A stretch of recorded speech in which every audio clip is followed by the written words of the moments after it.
has this problem.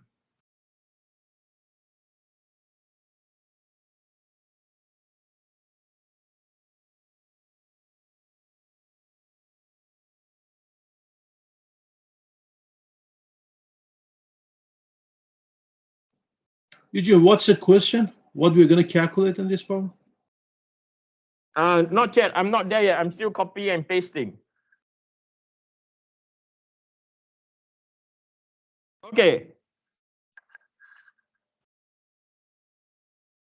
This question, okay, is this.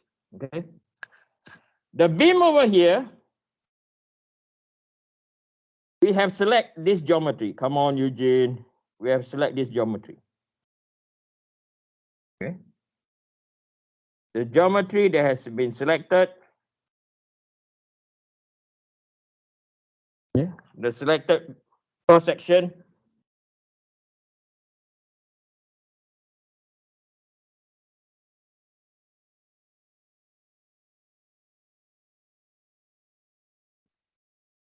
Is I don't have, I think it's the W, or is the 28.4.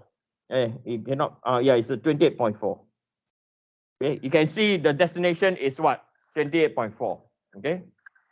So the selection cross section is, or the selected beam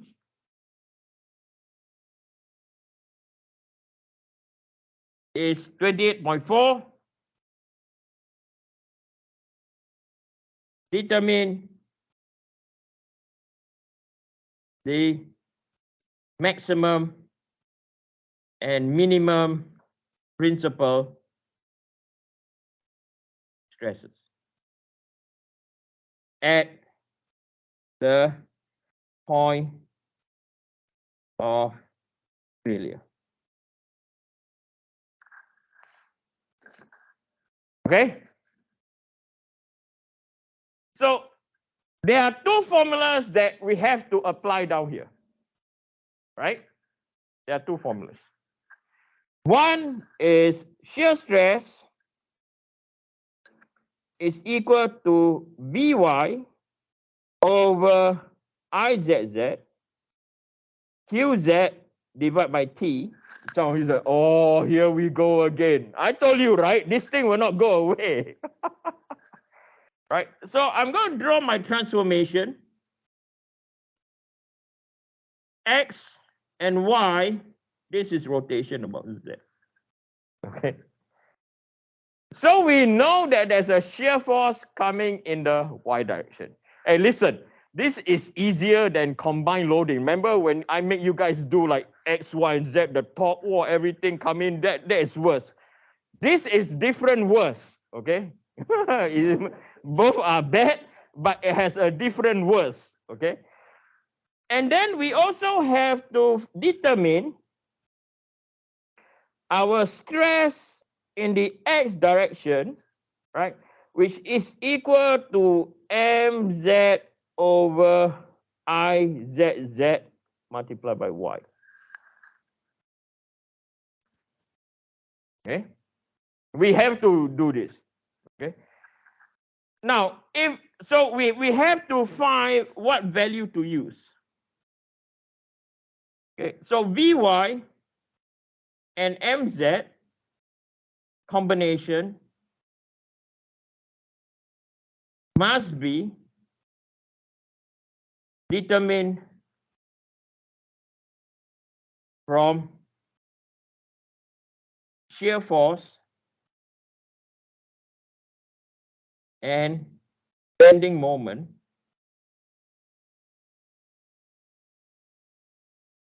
equations or diagrams. Okay? Right? That's why we have to do chapter 5. Okay? Then chapter 8. Now, question for you. This is the cross section. So if I will draw our transformation, this is our Y, this is our Z. Okay? That's our cross section. Question for you. Where will the beam fail? Right? I will tell you where the dilemma is. I'll tell you where the dilemma is. If we were to plot, okay, I'm going. This is still the theory. Okay, I'll tell you where the dilemma is. If we were to plot, right? Wait.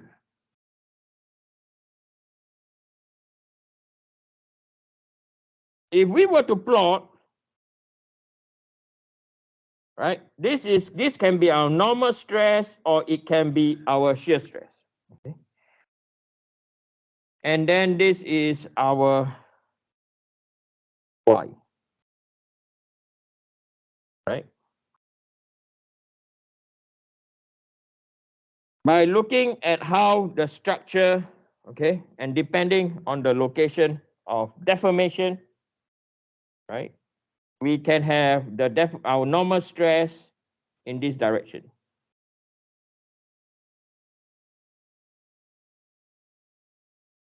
So this is our normal stress distribution, which is equal to mz over izz plus by y. Okay. And then this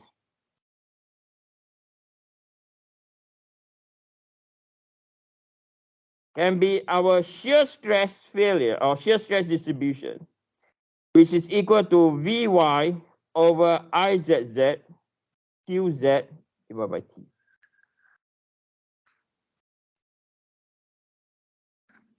The question is this: where is the beam going to fail in terms of cross section?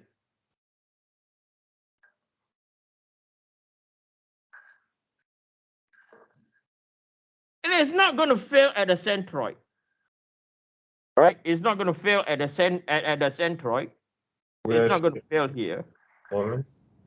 Why it's not going to fail there is because of what? Normal stress is equal to 0. Right? Normal stress is equal to 0, not fail. So the point of failure is where? It is in this region. Okay? Is where at that region is where the flange intersect the web. Why? Because of stress concentration. If it's going to fail, it's always going to fail at the joint. Yes or no?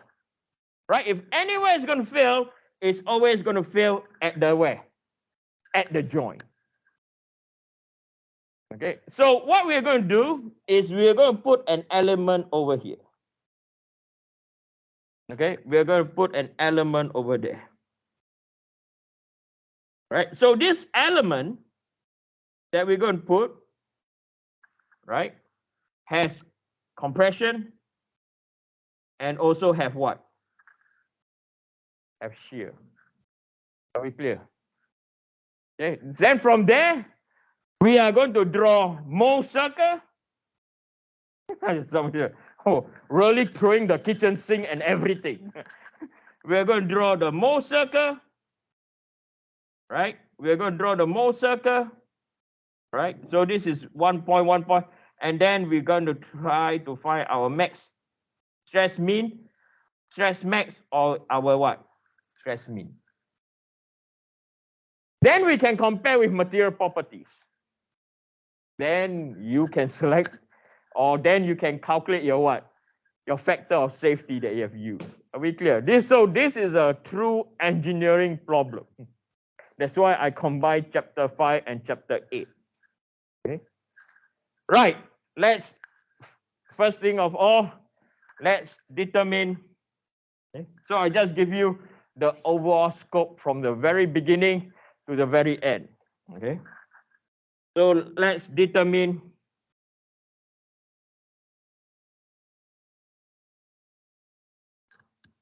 first of all, determine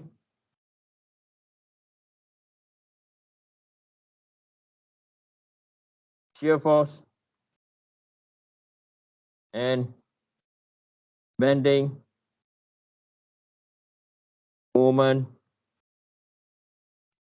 diagrams and equations. Okay, so let's look at the how the forces are distributed.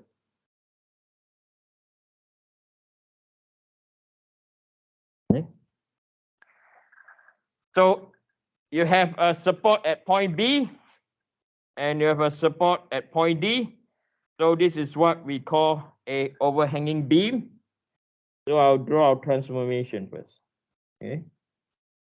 So this is X, Y, rotation about Z. Okay. So we are going to construct our free body diagram.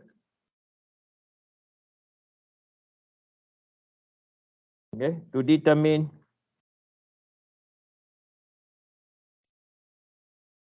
reactions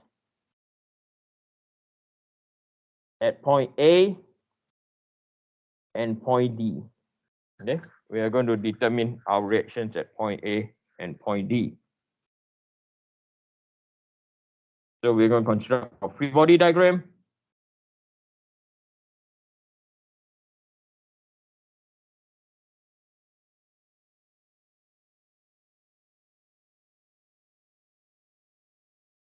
Okay, so this is our point A. And then at point B, we have a force going up. And at point D, we have a force going up.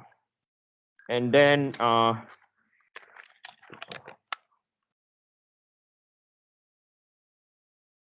at a distance over here, we have a load that's 50 times 10 to the power 3. Our equivalent load is 50 times 10 to the power 3 bracket 0.8 plus 2.4. Okay, so 0.8 plus 2.4 times by 50 power 3 is equal to 160 times 10 to the power 3. And the distance from here to here is equal to 2.4 plus by 0.8 divided by 2. Okay, so 2.4 plus 0.8 divided by 2, 1.6. Okay. And then we know the distance from here to here is equal to 3.2. Okay. So that is the information that we know. And then we also know the distance from here to here. That distance is equal to 1.6 minus by 0.8 minus 2.4 minus 0.8 is equal to 2.4. Okay, that's the distance. So with all this information, we can calculate our reaction at point A and point D. Okay, so we're going to do that now. So these are straightforward stuff. Okay, you guys know how to do this. So we're going to take summation about moment in the Z axis, and we're going to take moment at point D is equal to 0. Okay, so we are using static analysis now.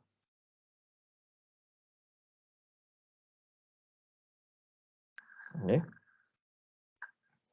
So the 160 is going in an anti-clockwise relative to point D. Okay, 160 times 10 to the power 3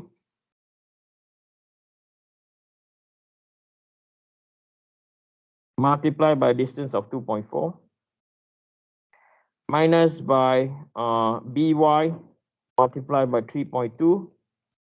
The whole thing is equal to 0.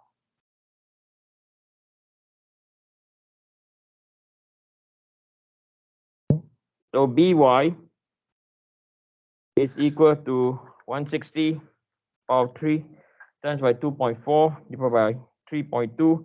So By is equal to 120. Sorry, dy, not By. So dy 2.4. Yeah, it's dy. It's not by. I got it. No, it's by. By is